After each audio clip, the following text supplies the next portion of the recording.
Did anybody else smell that stench, or is it just me?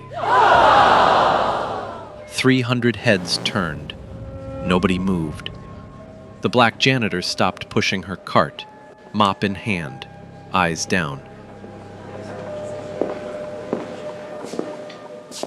You smell like a sewer rat, girl.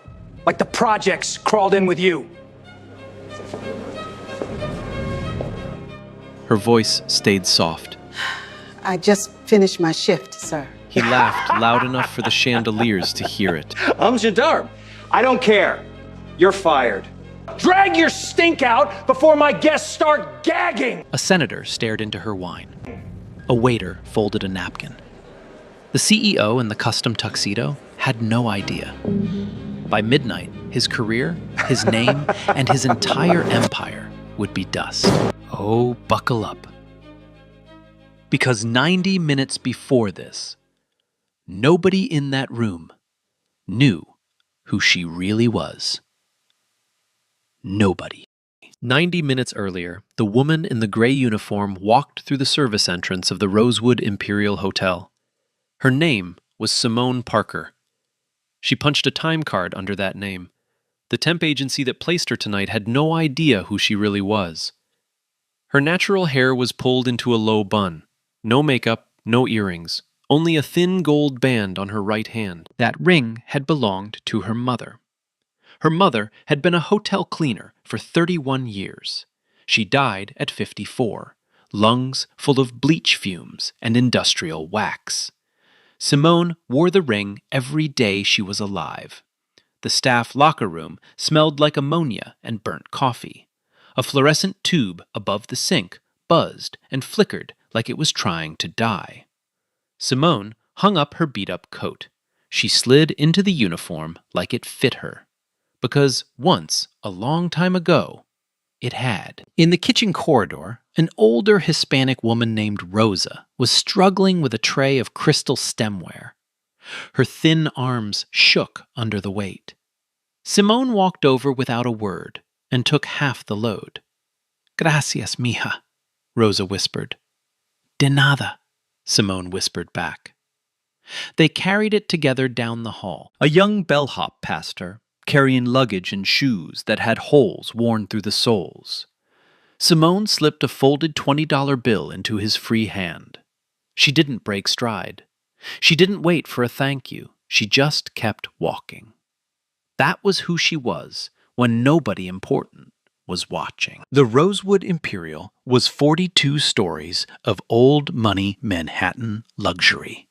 Gold leaf ceilings, marble columns, crystal chandeliers the size of small cars. Tonight, the grand ballroom had been booked for the 25th anniversary gala of Meridian Capital Group. $500 a plate, 320 guests. Every chair filled with money. The official cause was inner-city literacy.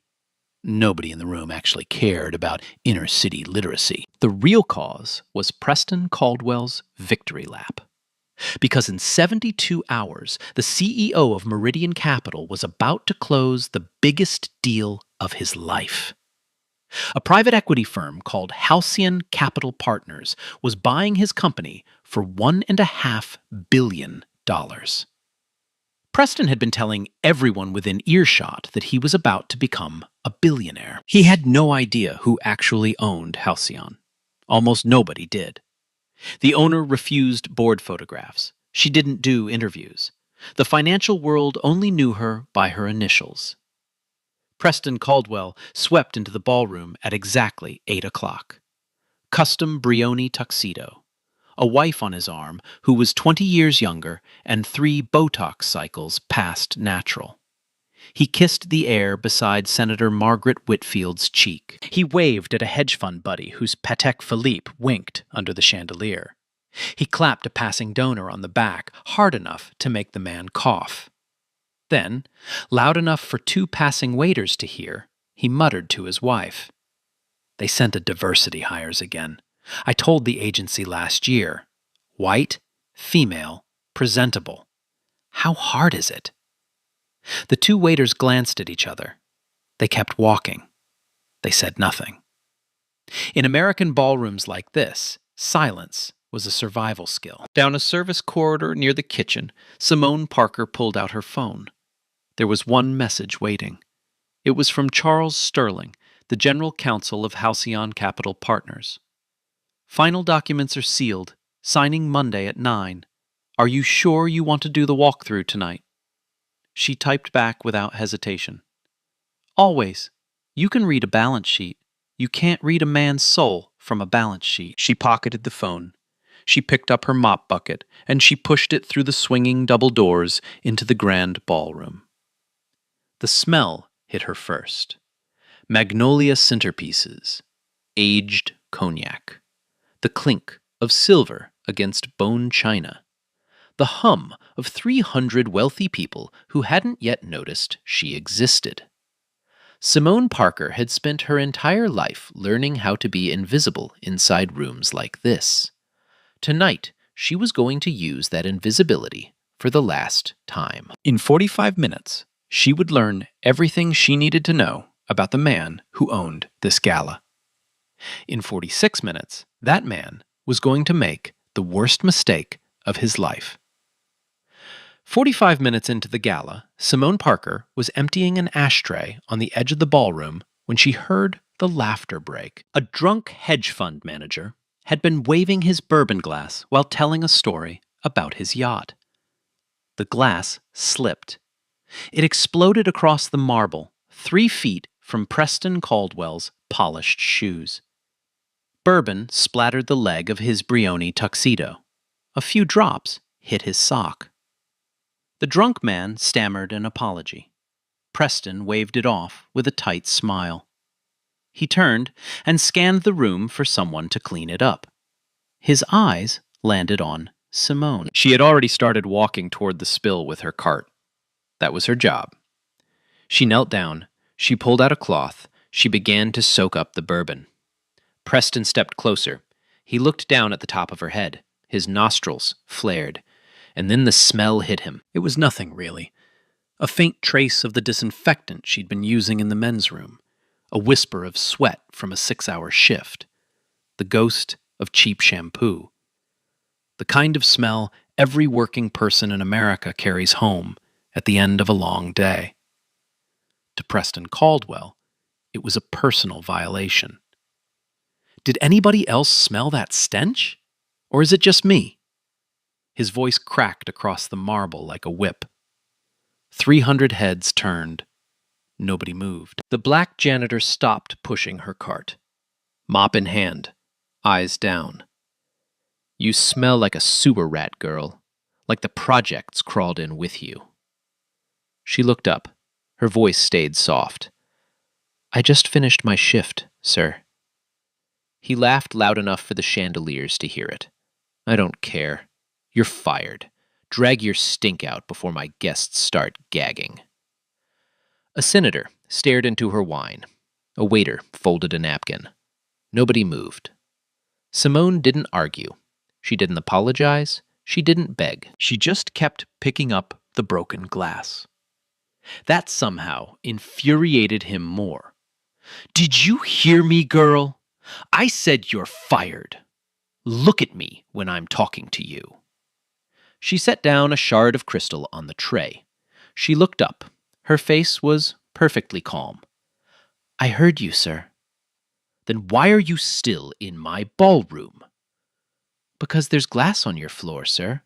Someone could get hurt. The simplicity of it landed in the room like a second slap.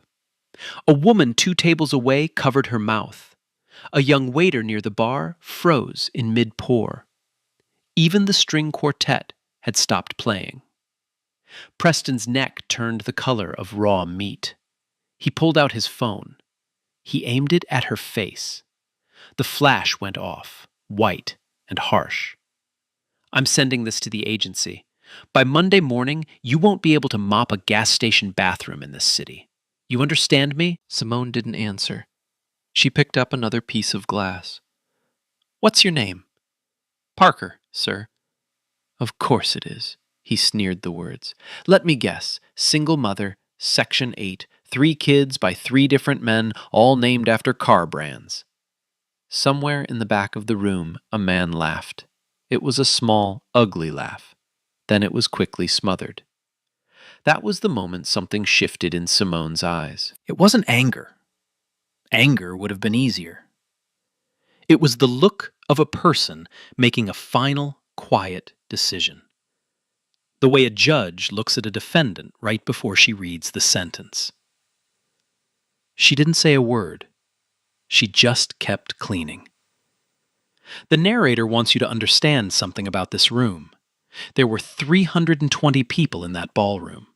Senators, judges, CEOs, heirs to fortunes older than the state of California. Not one of them stood up. Not one of them said, "That's enough." They studied their wine. They folded their napkins. They pretended their phones had urgent messages. Wealth in America has many talents. The talent it has perfected most is the ability to look the other way. But there was one person in that room who couldn't. Her name was Catherine Bellamy, 26 years old, Afro-Latina, junior associate at Meridian Capital Group. The only woman of color at her table. She had been watching the whole thing with her hand frozen on her water glass. Her hand was shaking. Catherine stood up. She walked across the open floor in heels she couldn't afford on her salary. She knelt down next to Simone. She picked up a piece of broken glass. Preston turned on her like a dog turning on a deer. "Excuse me, Miss Bellamy, what exactly are you doing?" "I'm helping her, Mr. Caldwell." "You're embarrassing yourself." "I don't think I am, sir." The whole room had stopped breathing. Preston walked over. He stood above her. He smiled the way men like him smile when they are about to do something cruel and call it discipline. "Catherine, sweetheart, do you remember our conversation about partner track?" Catherine swallowed. "Yes, sir." "Do you remember me telling you that partner track requires judgment?" "Yes, sir." "Then I would suggest you go back to your table and remember your place. Before you do something your career can't survive." Catherine's hand was still shaking. She looked at Simone, and Simone, kneeling on the marble with broken glass in her palm, gave the smallest possible shake of her head. The message was quiet but clear. Don't. Don't burn your career for me. Not tonight. Not for this. Catherine's eyes filled. She nodded once. She stood up. She walked back to her table on legs that didn't quite work. She sat down. She put her napkin in her lap. She did not look up again for the rest of the evening. Preston turned back to the room with a satisfied smile. The string quartet, after a confused glance at their conductor, resumed playing. Conversations restarted, just a little too loud. Senator Whitfield laughed at something nobody had said. The gala swallowed the silence whole and pretended nothing had happened. That is how injustice survives in rooms like that one. Not because anybody approves of it, because everybody finds it slightly less expensive to forget. Preston walked back to his table. He took a long sip of his scotch. He told the joke about the diversity hire one more time. His wife laughed too hard. He had no idea he had just signed his own obituary. Down the service corridor, away from the music, Simone Parker washed her hands in a cracked porcelain sink. Cold water. No soap dispenser. The fluorescent light above the mirror buzzed and flickered. She looked at her own face in the smudged glass. She did not look angry. She looked patient. She pulled out her phone. She opened an encrypted note application. The same one her general counsel had set up for her 3 years ago, after the first time she had done one of these walkthroughs. She typed 3 words. Caldwell. Pattern. Confirmed. She saved the note. She locked the phone. She did not call Charles Sterling. She did not call her board. She did not call anyone. because the part of this evening that mattered had not happened yet. She would let Preston Caldwell finish writing his own ending. She splashed cold water on her face. She dried her hands on a rough paper towel. She picked up her mop bucket. Then she walked back into the ballroom. The string quartet had moved on to a Vivaldi piece. The dance floor was filling up. Preston Caldwell was holding court in front of 3 laughing donors. He saw her come back in. The smile fell off his face. "Are you still here?" he barked across the room. "Did I not just fire you?"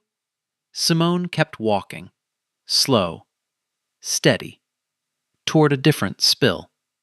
"Hey, I'm talking to you, girl." She didn't look up, and somewhere outside the building, a black town car was already pulling up to the curb of the Rosewood Imperial Hotel. The man stepping out of it wore a tuxedo cut on Savile Row. He had a small enameled order pin on his lapel. He was 3 minutes late. He had no idea what he was about to walk into, but he was about to recognize the woman with the mop the moment he saw her face. And once he did, every silent guest in that ballroom was going to wish they had stood up when they had the chance. Preston Caldwell could not let it go. He should have. Any reasonable man would have. He had already humiliated her. He had already fired her. He had 300 witnesses to his power, his wealth, his ownership of the room. But Preston Caldwell was not a reasonable man.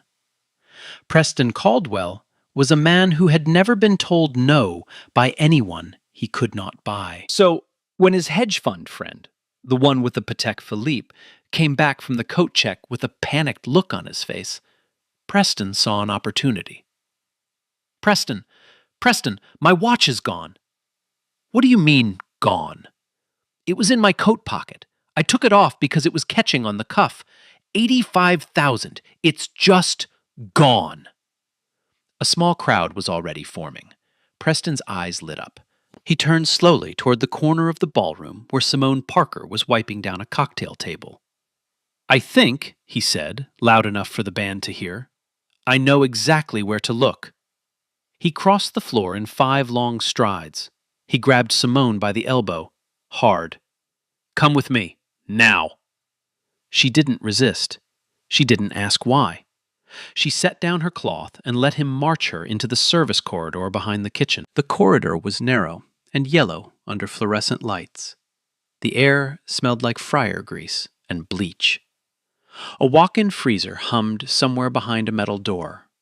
2 waiters, carrying empty trays, saw what was happening and immediately found other places to be. Preston pushed her against the wall. "Empty your pockets, right now." Simone's voice stayed quiet. "I'd like you to call hotel security, sir, and the police. I'm happy to be searched. By them." He laughed in her face. His breath was warm with scotch and contempt.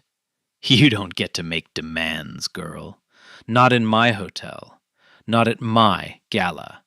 I am the authority in this building. Empty your damn pockets." She didn't move, so he did it for her. He grabbed the strap of her cleaning apron and yanked it over her head. He dumped the contents on a stainless steel prep table. A cherry chapstick rolled across the metal. A small inhaler.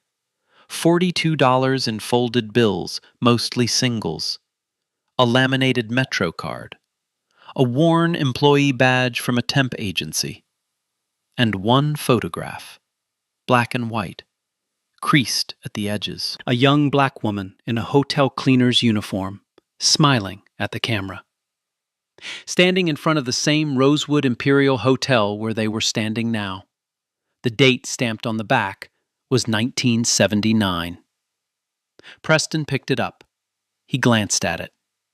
"What is this, your welfare, Grandma?" He let it drop. He didn't even drop it on the table. He let it fall to the floor. And as he turned to face Simone, The polished tip of his Italian shoe came down on the corner of the photograph and ground it into the dirty tile. Something in Simone's chest went very, very still. She did not look at the photograph. She did not look at the shoe. She looked at his eyes, and she held them. That was my mother, Mr. Caldwell. He didn't even flinch.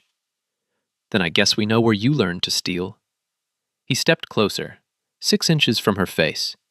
He was a foot taller than her. He used every inch of it. Listen to me very carefully, girl. I have friends at every immigration office in this state. I am going to make one phone call, and there is going to be a van waiting at the staff exit when your shift ends. Do you understand me? Simone did not answer. Confess, right now. Tell me where you hid the watch, and I will only have you fired. Stay silent, and I will have you deported by Tuesday. Are we clear? Simone looked at him for a long moment, and then she did something that genuinely confused him.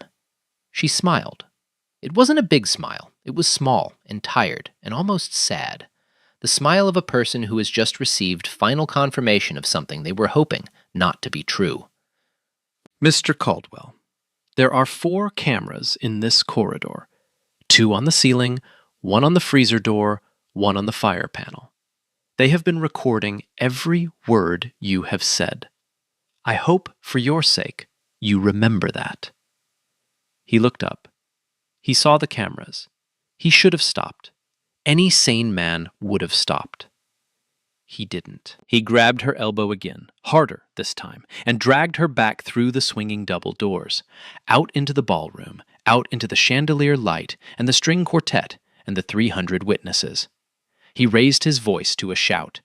Ladies and gentlemen, I'm sorry to interrupt your evening, but it appears that we have a thief on the staff tonight. The Vivaldi piece dribbled to a stop. Every face in the room turned.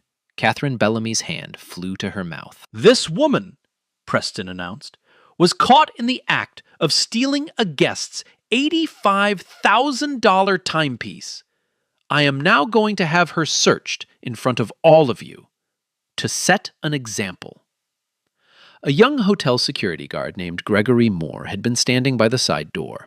He stepped forward. His face had gone pale. Mr. Caldwell, sir, I think we should call the actual police if there's been a theft. Are you arguing with me, son? No, sir, I just... Then stand there and watch. Officer Moore looked at the floor. He did not move. He did not speak. That was the moment a side door opened and a different waiter walked in. He was carrying a small velvet box. He went straight to the hedge fund manager and whispered something. The hedge fund manager looked at the box. He opened it. He went the color of skim milk. He cleared his throat. Preston, buddy, listen, my wife she just texted me. She found it, the watch. It was in the glove box of the car. I must have taken it off when I was driving and... He didn't finish the sentence. The whole ballroom turned back to look at Preston Caldwell. 320 pairs of eyes, senators, judges, heirs, waiting for the apology. Preston Caldwell did not apologize. He looked at Simone. He looked at the room. His jaw worked, once, twice, and then he said, loud and clear, the 7 words that ended his career. Doesn't matter. People like her always steal something. The gasp that went through the ballroom was audible. A woman near the front actually said, "Oh my God." Someone else said, "Did he just say that?" A waiter near the wall pulled out his phone and started filming. Then another waiter, then a guest, then 6 guests, then 20. Simone Parker bent down slowly. She picked up the creased black and white photograph from the marble floor. She wiped the shoe print off the face of her mother with the pad of her thumb. Gently, like she was wiping a smudge off a child's cheek.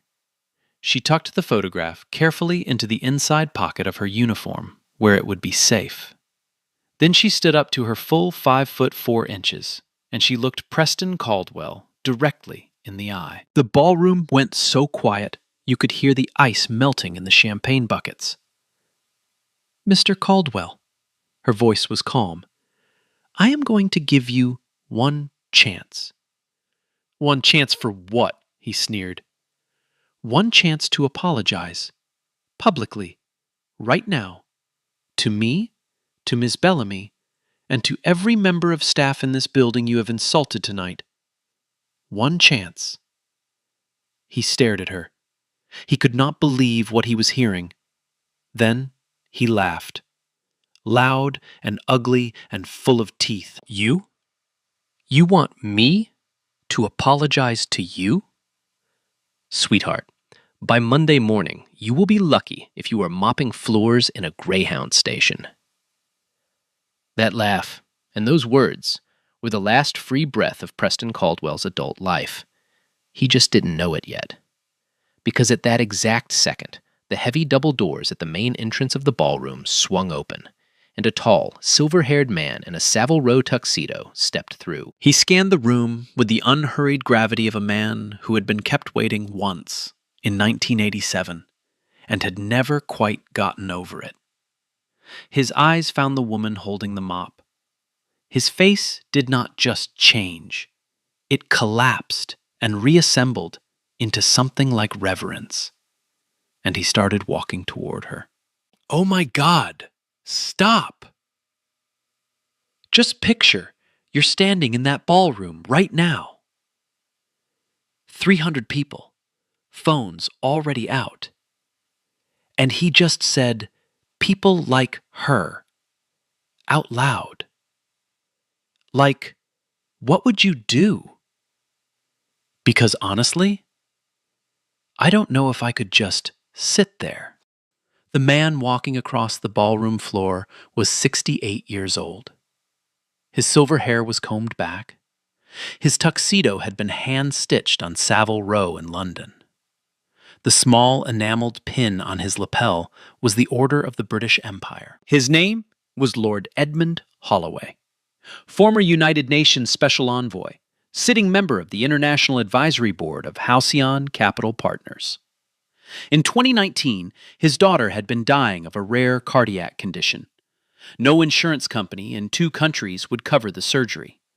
A woman he had never met had quietly written a personal check for $1.2 million to a children's hospital in Boston. His daughter was now 24 years old. She was alive. She was a violinist. He would never, for the rest of his life, fail to bow to the woman who had paid for her heart. He stopped 3 feet from Simone Parker. He did not look at Preston Caldwell. He did not look at the 300 guests. He looked only at the woman holding the mop. And then, in front of a sitting United States Senator, in front of every wealthy face on the eastern seaboard, Lord Edmund Holloway bent at the waist into a full, formal bow. He held it. He held it long enough that a champagne glass somewhere in the back of the room slipped from somebody's hand and shattered on the floor. He held it long enough that the string quartet, which had just started playing again, stopped a second time and did not start again that night. He straightened up. His voice was clear and dry and old. "Madam Parker, forgive my lateness. The flight was delayed. Had I been on time, I would never have permitted what I just walked into." Simone tilted her head slightly. "Edmund, we've talked about the bowing. And I have told you, ma'am, that you may fire me whenever you like. Until you do, I will continue." The ballroom was a vacuum. 320 people holding their breath at the same time. Senator Margaret Whitfield was the first one to figure it out. She set down her wine glass. She stood up from her table. She crossed the floor in a long charcoal gown and stopped beside Lord Holloway. She extended both her hands to Simone Parker. "Simone, my God, I'm so sorry. I didn't recognize you in the uniform. Senator, how long have you been standing in this room?" About 4 hours, ma'am. Senator Whitfield turned, slowly, until she was facing Preston Caldwell. Her voice carried the way only a senator's voice can carry. Preston, do you have any idea who you have been screaming at for the last 45 minutes? Preston's face had gone the color of wet paper. He opened his mouth. He closed it. He tried to smile. Margaret, there's been a misunderstanding. The watch, there was a theft. I was just... Answer the question, Preston. He couldn't. Simone Parker took one step forward. Just one. She did not raise her voice. She did not have to. My name, she said, is Simone Parker. She let it sit in the air. I am the founder and majority owner of Halcyon Capital Partners. I personally hold a controlling interest of 51%. As of 9 o'clock Monday morning, that controlling interest will also include Meridian Capital Group, which means I will own this gala. I will own your company. And I will own your contract, Mr. Caldwell. She paused. I came here tonight as a member of the cleaning staff. I do this with every company my firm acquires. I have done it for 19 years. I do it because you cannot read a man's soul from a balance sheet. And I do it because the truest measure of any leader in America is how he treats the people he believes cannot hurt him. She tilted her head. Mr. Caldwell, congratulations. You just failed the audit. The word audit hit the ballroom like a stone hitting still water. Preston Caldwell's knees actually buckled. He caught the edge of a cocktail table just in time. A waiter near the wall, the same waiter who had filmed him earlier, lowered his phone slowly and crossed himself. Simone turned her head. She found Catherine Bellamy in the crowd. Catherine was crying, quietly. The dignified, contained kind of crying that doesn't ask to be noticed. Ms. Bellamy. Catherine looked up. On Monday morning, I would like to speak with you about the senior associate position that is about to open up at Meridian. I think you would be excellent in it. Catherine nodded. She could not speak. She just nodded and nodded. Simone turned back to Preston Caldwell. The man in the custom Brioni tuxedo had no power left in the room. He had no allies. He had no exit. 300 phones were filming him. A sitting senator was watching him. A British peer was standing 6 feet away with the expression of a man inspecting something that had crawled out of a drain. Preston Caldwell, billionaire in waiting, opened his mouth one more time. Nothing came out. Preston Caldwell finally found his voice. It came out wrong. Too high. Too fast. Mrs. Parker, ma'am, listen to me. This is a complete misunderstanding. The watch. I was protecting the gala. I was protecting your investment. I had no way of knowing. You had no way of knowing what, Mr. Caldwell? That I was what? He couldn't finish the sentence, because the only honest ending was that you were somebody. And even Preston Caldwell, drowning in his own ballroom, could not say that out loud. He tried a different tactic. He smiled, wide and oily. You really had me going, ma'am. What a brilliant test. Bravo. Truly. Now, why don't we step into my office, just the two of us, and we can... There is no office of yours anymore, Mr. Caldwell. The ballroom went still again. That was the moment the side door opened, and a fourth man walked into the room. He was in his early 60s, bald, round wire glasses, a leather folio under one arm. He moved like a man who had spent 40 years in courtrooms and no longer felt the need to hurry. His name was Charles Sterling. general counsel of Halcyon Capital Partners. He had been waiting in a town car at the curb of the Rosewood Imperial Hotel for the last 2 hours. He had been waiting because Simone Parker always sent the same text when she had seen enough. The text had come in at 9:43 p.m. It had said yes. Charles Sterling crossed the floor and handed Simone a single sheet of paper. She glanced at it. She signed it with a pen he handed her. She handed it back. Sterling turned to Preston Caldwell. Mr. Caldwell, my name is Charles Sterling. I am General Counsel for Halcyon Capital Partners.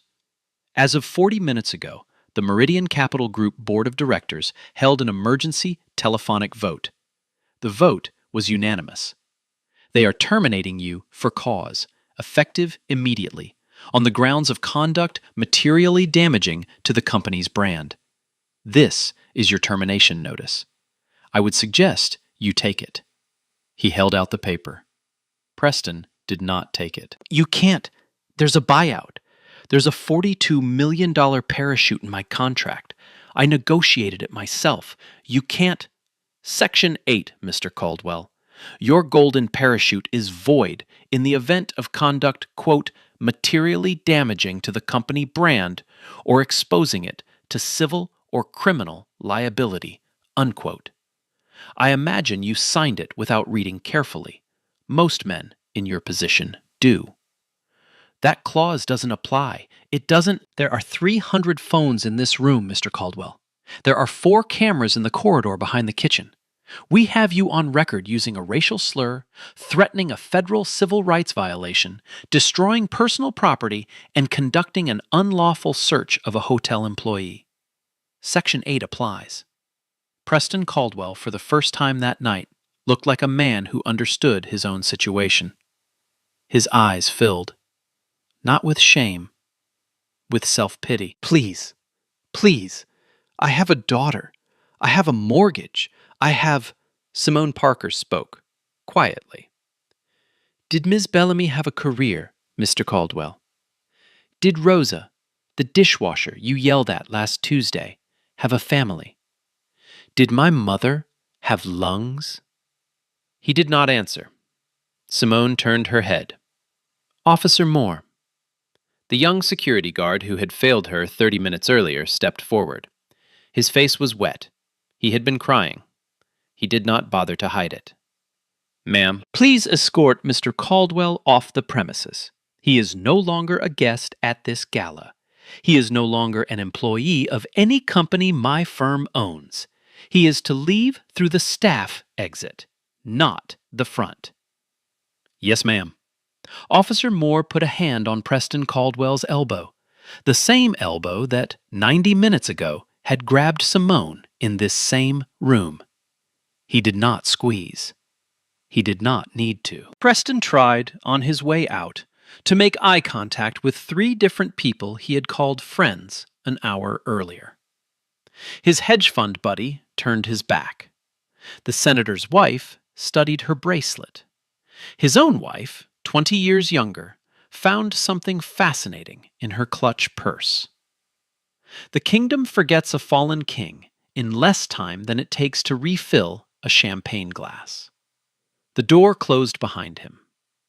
For one long second, nobody in the ballroom moved. Then Simone turned to the staff lined up along the back wall. 23 working people, cooks, waiters, janitors, bartenders, bellhops. Everyone working tonight, she said, will be paid quadruple your hourly rate for this shift. Personally. By me. Thank you for doing your jobs while these people forgot how to be people. Rosa, the dishwasher, sat down on the floor and cried into her apron. The string quartet, after a long pause, began to play again. Softly. A different piece. Something gentler. The thing about a viral video is that it does not care who you are on Monday. By 11:14 p.m. that same Saturday night, the first clip hit a social media app. It was a 14-second cut, Preston Caldwell saying, "People like her always steal something," filmed by the same waiter who had crossed himself. By midnight, the clip had 2 million views. By 6 a.m. Sunday, it had 18 million. By the time Preston Caldwell woke up in his Park Avenue penthouse to a hangover and a vibrating phone, the number was 31 million. By Monday morning, it was 38 million. And the New York Times had run the story above the fold with the headline, "Inside the Gala That Ended a Career." A producer from 60 Minutes called Halcyon's media office at 8:02 a.m. Monday. He was the fourth call. The first three had been from federal agencies. The Equal Employment Opportunity Commission opened a formal inquiry into Meridian Capital Group on Tuesday morning. Halcyon, now the controlling owner, did not fight it. Halcyon opened its own files to the investigators. Halcyon paid for the legal representation of every former employee who wanted to speak to the EEOC. 11 came forward in the first week. 4 were black, 3 were Latino. 1 was a Sikh man who had been told, in writing, to lose the headwear or lose the office. 2 were women who had been groped at company retreats.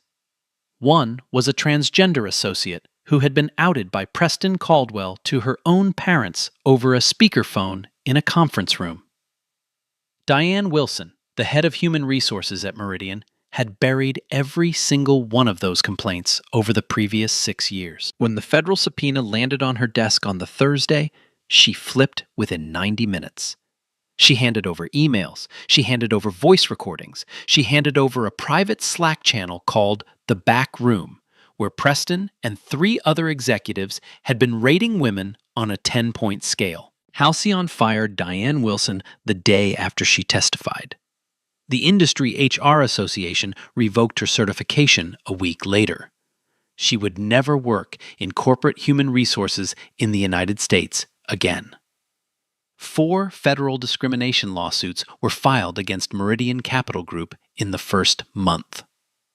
Halcyon, as the new owner, did not contest a single one. Charles Sterling settled all 4 within 60 days. The total payout came to $48 million. Simone Parker wrote the check personally.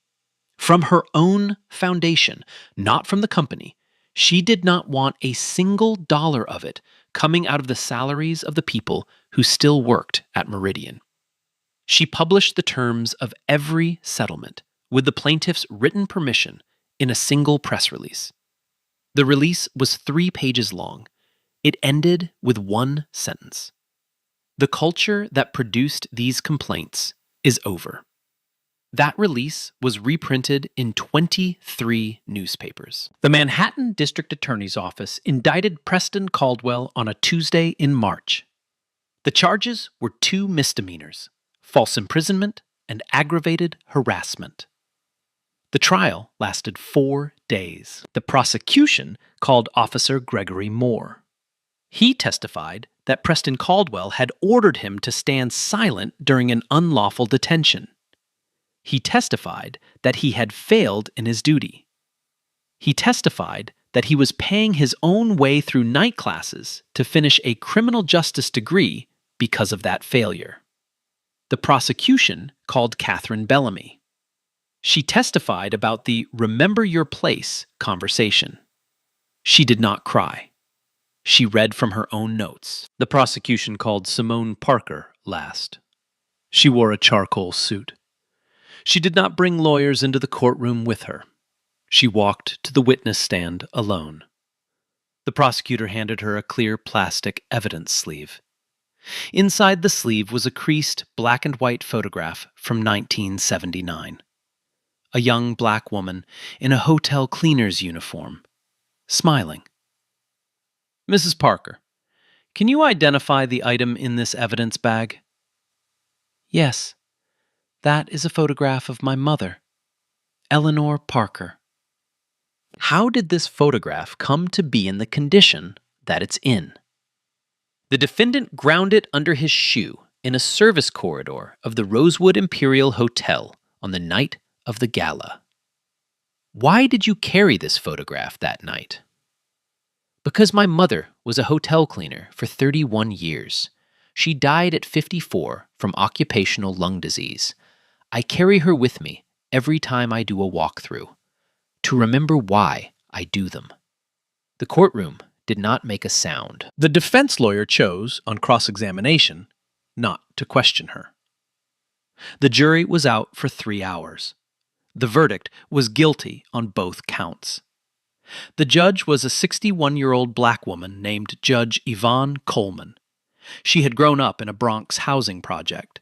Her own mother had worked nights as a nursing aide. Judge Coleman gave Preston Caldwell the maximum allowable sentence on both counts: 12 months in county jail, $250,000 in restitution, to be divided among the 23 staff who had worked the gala that night, 500 hours of supervised community service at a literacy nonprofit in the Bronx, to begin immediately upon his release.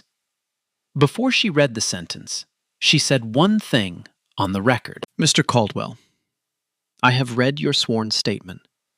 I have read your character letters. I have read the statements from the people you harmed. I have one observation. Every defendant who comes through my court learns one truth in this building. There is no such thing as people like her. There are only people. And when you stop seeing that, the law eventually arrives to remind you." He left the courthouse through a side door. There were no friends waiting. 6 months into his sentence, the Wall Street Journal ran a follow-up piece. Halcyon Capital had instituted something it called the Parker Standard, a 5-point cultural audit that every company in its portfolio was now required to pass before any acquisition closed. The standard included undercover walkthroughs by board members, anonymous staff interviews, and a binding clause in every executive contract that voided golden parachutes upon documented bias. 3 other private equity firms announced they were adopting the same framework before the end of the year. Catherine Bellamy was promoted twice in 11 months. She was running Meridian's new Office of Workplace Dignity by Christmas. Rosa, the dishwasher, did not work at the Rosewood Imperial anymore. Her daughter, Isabella, was now a freshman at Columbia University, on a full scholarship paid for by the Parker Foundation. And the Rosewood Imperial Hotel, quietly, without a press release, raised the minimum wage of its entire cleaning staff by 35%. 1 year later, the grand ballroom of the Rosewood Imperial Hotel was full again.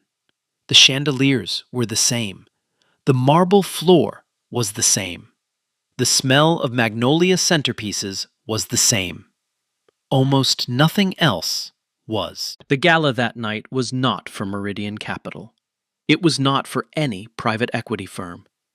It was for the inaugural ceremony of something called the Parker Foundation Dignity Award. The award was given to working people: hotel cleaners, dishwashers, hospital orderlies, bus drivers, night shift security guards. The people whose names nobody ever bothered to learn. 300 guests filled the room. The dress code said black tie or work uniform. About half the room wore each. Simone Parker walked onto the stage in a dark green silk gown. Her hair was loose.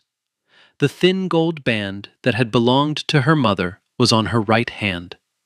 She did not speak first. She handed the microphone to Catherine Bellamy.